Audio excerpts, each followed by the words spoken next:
Ultimamente, em especial no capítulo mais recente de Boruto desde que esse vídeo foi lançado, o capítulo 38, vem se falando e se discutindo muito sobre os aparentes nerfs, entre aspas, que o Naruto e o Sasuke receberam. E normalmente a maioria das pessoas se agarra muito à visão e feitos do Sasuke e do Naruto no final da obra original, logo após se encontrarem com o Rikudo Sennin e receberem os selos Yin e Yang, mais conhecidos pelo fandom como selos do Sol e da Lua. Para ser mais exato, da luta contra o Madara até uma certa parte da luta final entre Naruto e Sasuke, para definir do que eles seriam capazes de fazer e o quanto eles foram, entre aspas, nerfados. Mas será que essa forma de avaliação é a mais correta? Será que aquele nível representa o real nível final deles? Ou não passaria de um up temporário que eles receberam?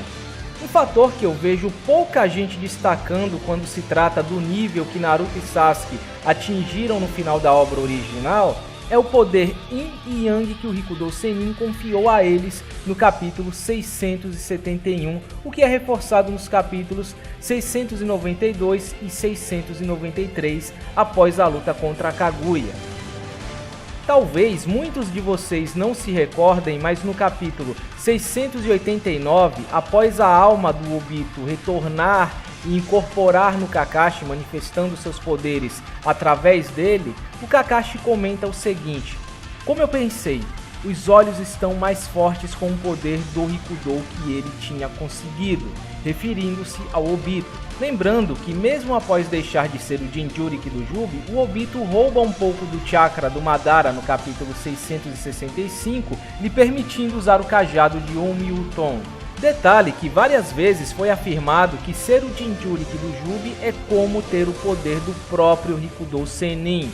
No capítulo 638, o Madara afirma que o Obito se tornou como o Rikudo Sennin após se tornar Jinchuriki do Jubi. No capítulo 642, o Obito afirma ter o poder do ancestral de todos os Shinobis, obviamente se referindo ao Rikudo Sennin, e o próprio Rikudo Sennin no capítulo 671 afirma que o Madara estava usando o poder do Jubi para se assemelhar a ele.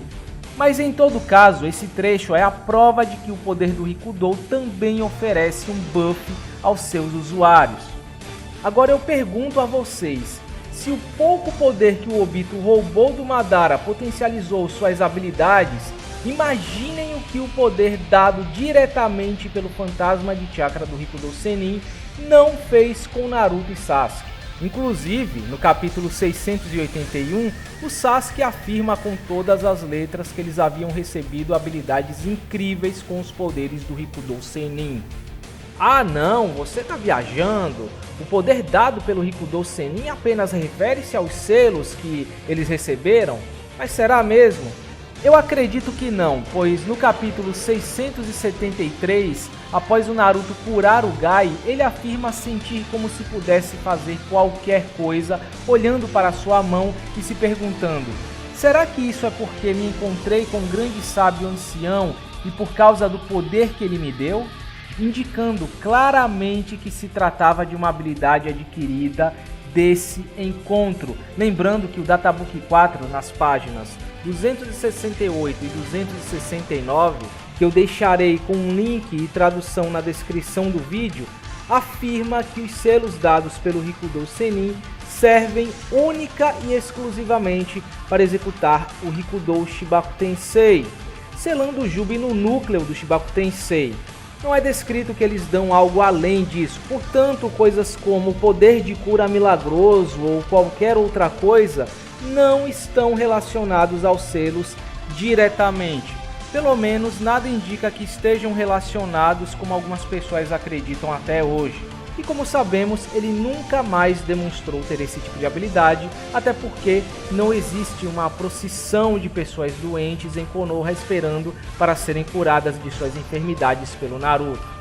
Aliás, Naruto e Sasuke possuíam várias habilidades durante as batalhas finais que curiosamente nunca mais vimos sendo demonstradas após o capítulo 697, evidenciando um possível up temporário.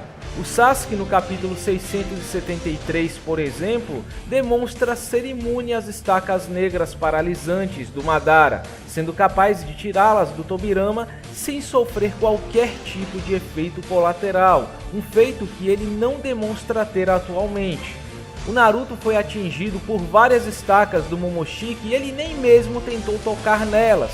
E se formos levar em consideração a continuidade do anime, ele mesmo foi atingido por elas.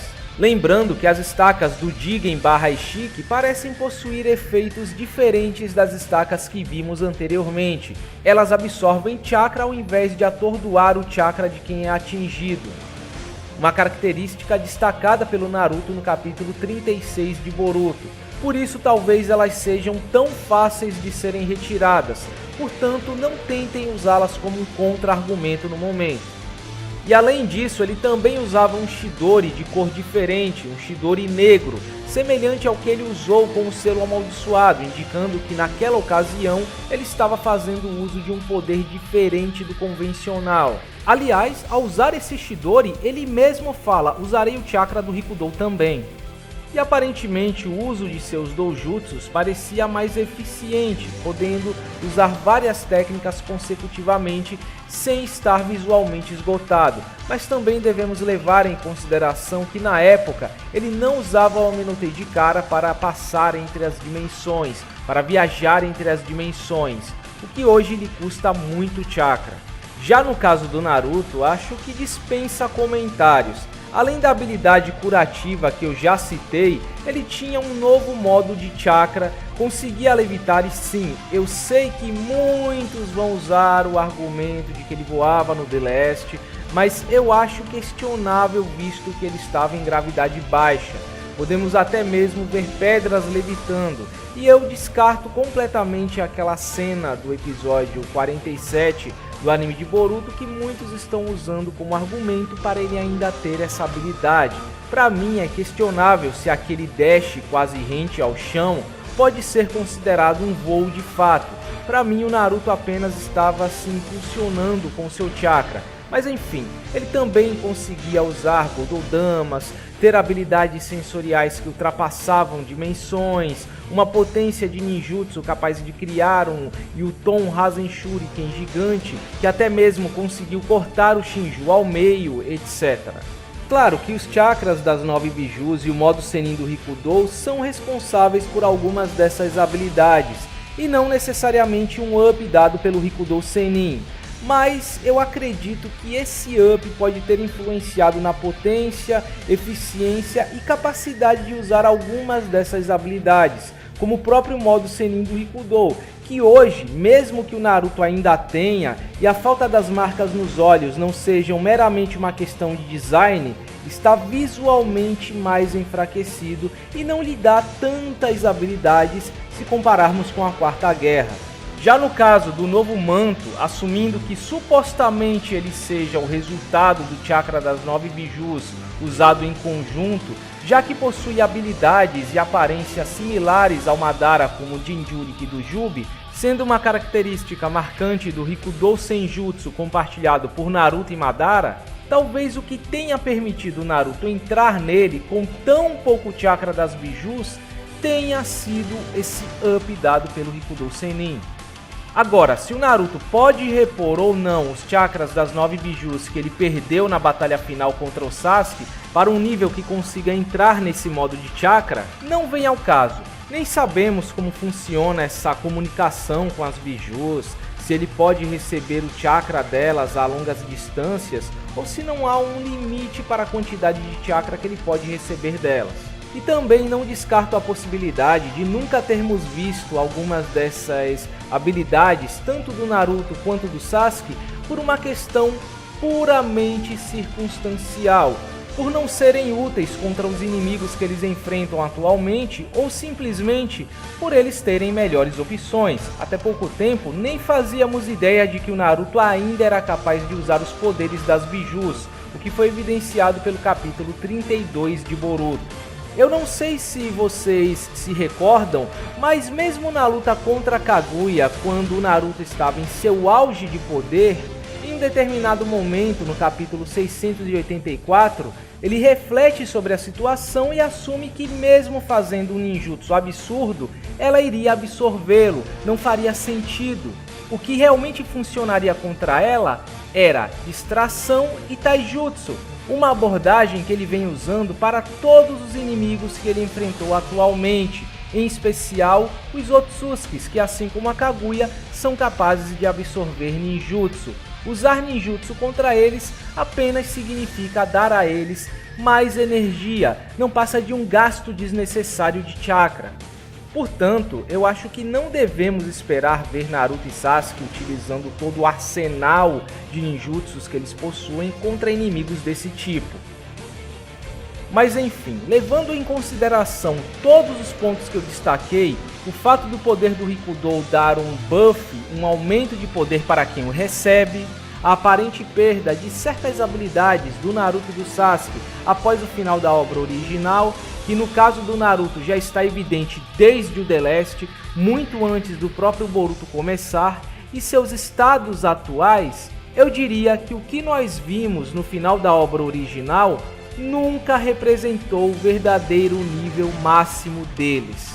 É mais lógico pensar que, de fato, o poder do Rikudou Sennin concedeu a Naruto e Sasuke um aumento de poder temporário em todas as suas habilidades básicas e quem sabe até mesmo algumas habilidades extras, além dos selos Yin Yang, para que eles pudessem ser capazes de enfrentar o Madara, que naquele momento era o ser mais próximo do Rikudou Sennin em pé de igualdade, e que todo esse poder teria sumido no momento em que eles executaram seus golpes finais mais poderosos na luta do Vale do Fim, esgotando ou diminuindo consideravelmente todo o chakra do Rikudou Sennin que ainda lhes restava.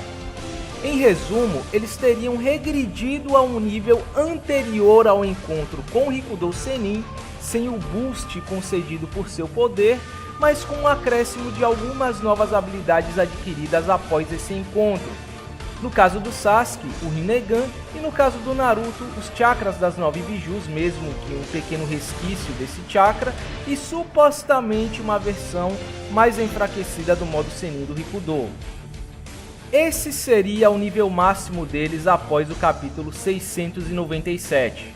Claro, isso aqui é apenas uma teoria, eu não sou o dono da verdade, eu posso estar completamente enganado.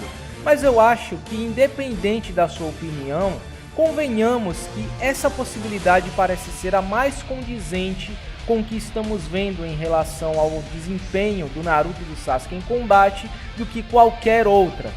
Pois neste caso, o Sasuke nem teria algo que podemos chamar de nerf, a quantidade de chakra seria o maior empecilho dele, o obrigando a ter que escolher melhor quais habilidades usar em combate, exatamente o que estamos vendo atualmente, e o nerf, entre aspas, do Naruto, se é que podemos chamar assim, já que visualmente ele não parece possuir o mesmo nível de força, velocidade e reflexos que possuía durante a guerra, mesmo antes do encontro com Rikudou Sennin, seria bem menor, menos agressivo e muito mais fácil de se explicar com a justificativa dada no capítulo 6 do Gaiden, de que suas habilidades em combate estão ficando enferrujadas.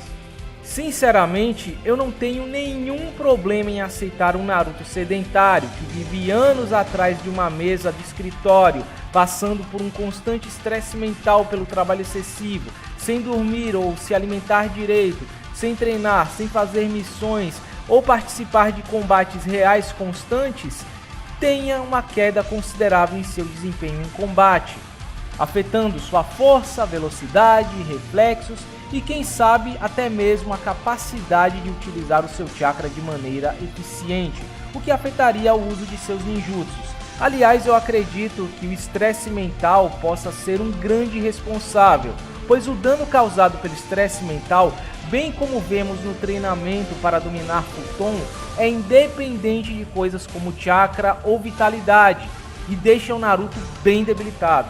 A diferença é que dessa vez a fonte desse estresse não é a informação acumulada por vários Kagebunshin voltando de uma vez para o Naruto, e sim o trabalho excessivo, se bem que agora que o Naruto está cuidando do Kawaki, a fonte são vários Kagebunshins acumulando informações do trabalho excessivo que ele fazia anteriormente. Então talvez o estresse seja até maior. Pode até ser que esse selamento dê uma brecha para que o Naruto tenha tempo para treinar e volte mais poderoso da próxima vez, talvez em um nível próximo do que vimos no The Last, quando supostamente ele estava em melhor forma. E quem sabe até mesmo com novas habilidades que superem o nível que vimos na guerra. Vai saber.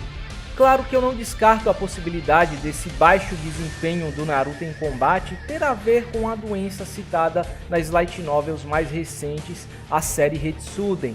Inclusive seria uma ótima justificativa, apesar de um tanto preguiçosa, pois doenças já foram utilizadas muitas vezes na obra original para justificar o enfraquecimento de personagens poderosos. Mas ainda não dá para saber se os acontecimentos dessas light novels influenciarão no plot principal. Bom, agora encerrando o vídeo, mais uma vez eu quero reafirmar que não sou dono da verdade, posso estar completamente enganado, eu sou apenas alguém tentando chegar próximo da realidade e de possíveis respostas.